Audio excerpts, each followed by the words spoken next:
Assalomu alaykum qadrli obunachilarimiz va yangi kelgan mehmonlar. Yana sizlar bilan doktor nevrolog Boysun Soxnazar. Bugungi sizlar bilan gaplashadigan kasalligimiz insult haqida. Insult bizlar bilamizki, bosh miya qon aylanishining o'tkir buzilishi bo'lib, miyaga qon quyilishi va qon bormay qolishi bilan namoyon bo'ladi, qonsizlanishi. Insult nogironligi va o'lim xavfi yuqori bo'lgan kasalliklar sirasiga kiradi.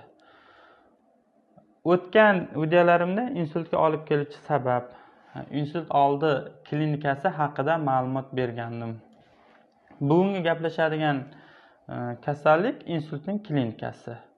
Sizlar shu klinikani ko'rgan zahotingiz zudlik bilan shifokorga murojaat qilsalaringiz, u insonning hayotini saqlab qolgan bo'lasizlar.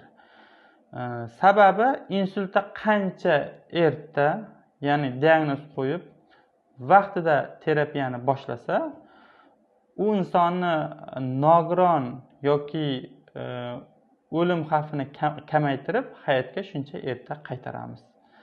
Qanday klinik ko'rinishlar bilan namoyon bo'ladi? Birinchi o'rinda qo'l oyoqda falajlik, sekin astalik bilan rivojlanuvchi. Ikkinchi o'rinda qo'l oyoqda, ya'ni bir tomonlama, qo'l oyoqda sezgi buzilishi, sezgi sekin astalik bilan kamayib boradi. Uchinchisi yuzning pastki qismida. Shuna e'tibor qilsangiz, yuzining pastki qismida bir tomoni og'ib qoladi. Ya'ni yuz ikkalasi tekis bo'lmaydi. To'rtinchisi, agar ba'zi bemorlarga tilini chiqar desangiz, o'sha tilida ham og'ish paydo bo'ladi, bir xil bo'lmaydi. Hop. Beshinchisi, nutqi sekinlashadi. Yaxshi gaplashib turgandan keyin birdaniga sekin astalik nutqi pasaya boradi. Oltinchisi, gapga tushunish yo'qolib boshlaydi.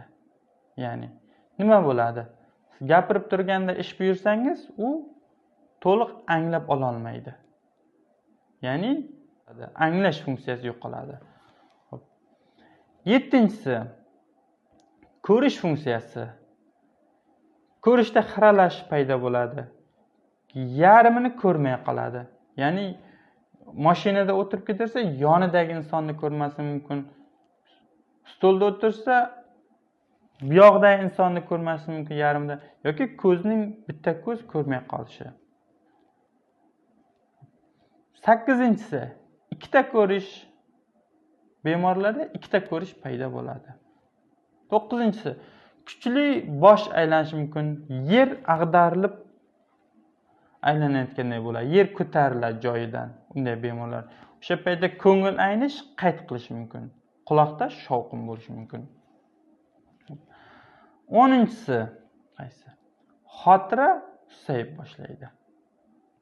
O'zining qarindoshini, o'g'lini, farzandini yoki bo'lmasa yaqin insonlarni unuta boshlaydi. U tanimay qoladi.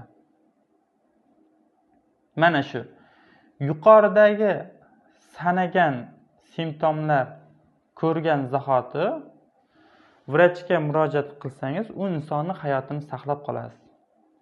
Agar qancha kechiksak, ya'ni u 1 kun, 2 kun o'tkazib olsa, u bemor nogiron yoki o'lim xavfini nogironlik yoki o'lim xavfini shuncha oshiriladi. Videoni ko'rganingiz uchun rahmat. Kanalimizga obuna bo'ling va bitta laykni bosib qo'ying. Agar sizlarga to'liq ma'lumotni olmoqchi bo'lsangiz, Telegram kanalimda bu kasallik haqida to'liq ma'lumot berib boraman.